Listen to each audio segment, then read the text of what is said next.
আজকের প্রধান সংবাদে থাকছে দিনের সব বড় খবর, ব্রেকিং নিউজ এবং গুরুত্বপূর্ণ আপডেট একসাথে।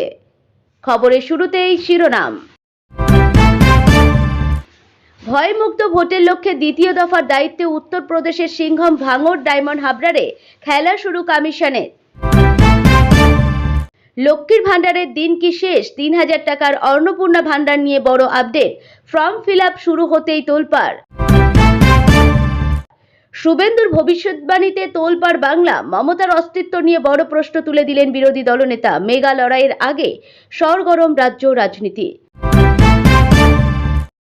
ভোট শেষে বাংলায় প্রথম কাজ কি? ধামাকা ঘোষণার পথে প্রধানমন্ত্রী। বিজেপি করার অপরাধে মৎস্যজীবীর মাছ ধরার জেলে আগুন, লক্ষাধিক টাকার ক্ষতি, অভিযোগ তৃণমূলের দিকে। আসছি বিস্তারিত খবরে। পশ্চিমবঙ্গ বিধানসভা নির্বাচনের দ্বিতীয় পর্বে হিংসা রুখতে এক নজিরবিহীন পদক্ষেপ নিল নির্বাচন কমিশন। রাজ্যের স্পর্শকাতর জেলাগুলিতে শান্তি বজায় রাখতে 11 জন অভিজ্ঞ পুলিশ পর্যবেক্ষক নিয়োগ করা হয়েছে। এই তালিকার সবচেয়ে চর্চিত নাম উত্তরপ্রদেশের দূতে আইপিএস অজয় পাল শর্মা, যিনি অপরাধ দমনে তার কঠোর ভূমিকার জন্য দেশ জুড়ে সিংহম নামে পরিচিত। 2011 সালের আইপিএস অজয় পাল শর্মাকে দক্ষিণ 24 পরগনা জেলার আইন শৃঙ্খলার দায়িত্ব দেওয়া হয়েছে। পেশায় একজন চিকিৎসক, এই আধিকারিক উত্তরপ্রদেশের মাফিয়া দমনে এবং একাধিক এনকাউন্টার অভিযানে নেতৃত্ব দিয়ে ব্যাপক জনপ্রিয়তা অর্জন করেন। বর্তমানে প্রয়াগরাজের অতিরিক্ত পুলিশ কমিশনার পদে কর্মরত এই আধিকারিক সম্প্রতি আইজি পদে পদোন্নতি পেয়েছেন। নির্বাচন কমিশনের স্পষ্ট বার্তা, দ্বিতীয় দফার ভোট হতে হবে সম্পূর্ণ ভয়মুক্ত, শান্তিপূর্ণ। ডায়মন্ড হাবড়ার ও ভাঙড়ের মতো উত্তেজনাপ্রবণ এলাকায় ভোটারদের নিরাপত্তা নিশ্চিত করতে অজয় পাল শর্মার মতো এনকাউন্টার স্পেশালিস্টকে মাঠে নামানোর কৌশল নেওয়া হয়েছে। তার সঙ্গে আরও 2 জন পর্যবেক্ষক জেলা জুড়ে কড়া নজরদারি চালাবেন। ফলে ভোটের দিন অশান্তি সৃষ্টিকারীদের রুখতে কমিশনের এই সিংঘম কাণ্ড কতটা কার্যকর হয় সেদিকেই তাকিয়ে রাজনৈতিক মহল। ভোট আসতেই বাংলায় এখন প্রকল্পের লড়াই। একদিকে মমতা সরকারের জনপ্রিয় লক্ষ্মীর ভান্ডার, অন্যদিকে বিজেপির পাল্টা প্রতিশ্রুতি অন্নপূর্ণা সম্মান নিধি। কিন্তু ভোট মিটে সরকার গড়ার আগেই কি শুরু হয়ে গেল অন্নপূর্ণা ভান্ডারের কাজ?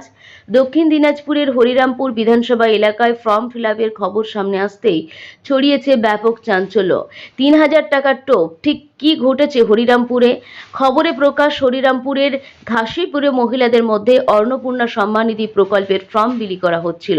বিজেপি ক্ষমতায় আসলে মহিলারা মাসে 3,000 টাকা করে পাবেন, এই প্রতিশ্রুতি দিয়ে ফর্ম ফিল আপ করা হচ্ছিল বলে অভিযোগ।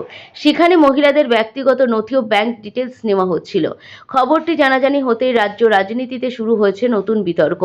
লক্ষ্মীর ভান্ডার বনাম অন্নপূর্ণা ভান্ডার। বর্তমানে মমতা সরকারের লক্ষ্মীর ভান্ডার প্রকল্পের আওতায় সাধারণ জাতির মহিলারা মাসে 1,000 টাকা থেকে 1200 এবং তফসিলি জাতি 1200 থেকে 1700। তবে বিজেপি সংকল্পপত্রে ঘোষণা করা হয়েছে তারা ক্ষমতায় আসলে এই ভাতার পরিমাণ বাড়িয়ে 3,000 টাকা করা হবে।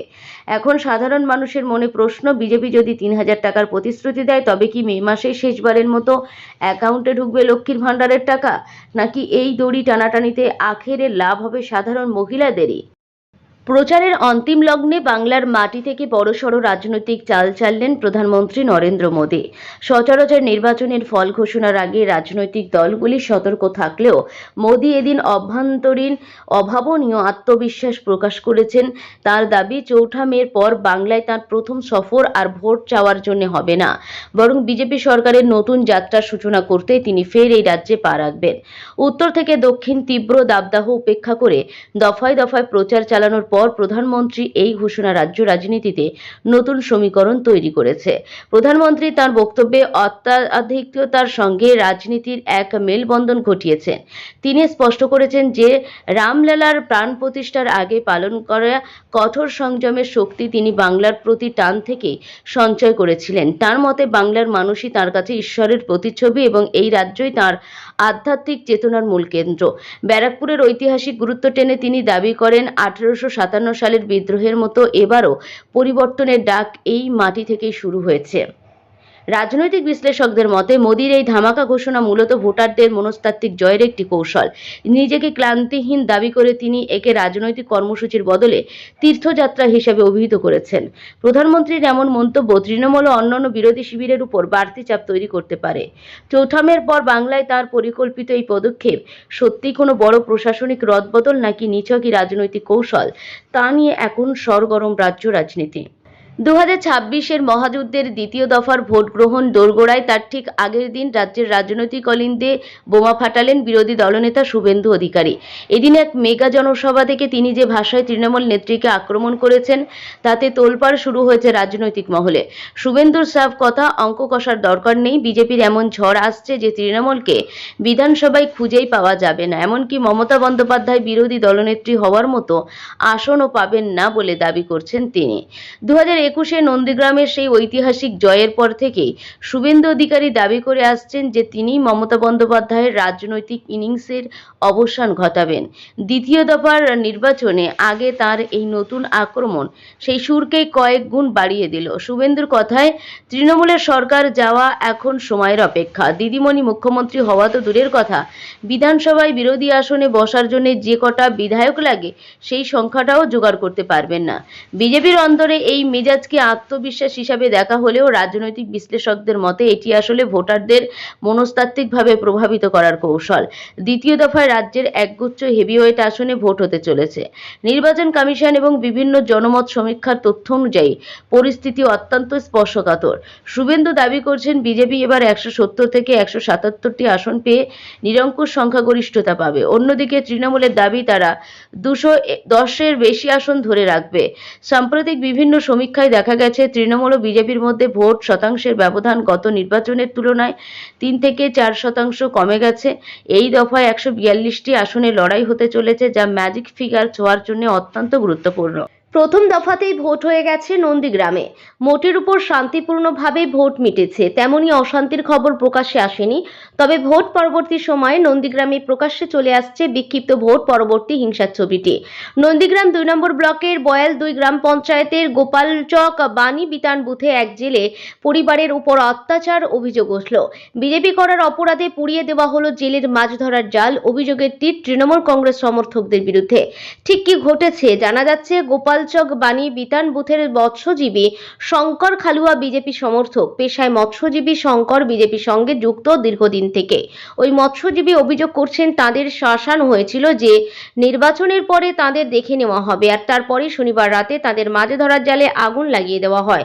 জেলে পরিবারের অভিযোগ, এভাবে আগুন লাগিয়ে দেওয়ার ফলে প্রায় 5 লক্ষ টাকার ক্ষতি হয়ে গেছে।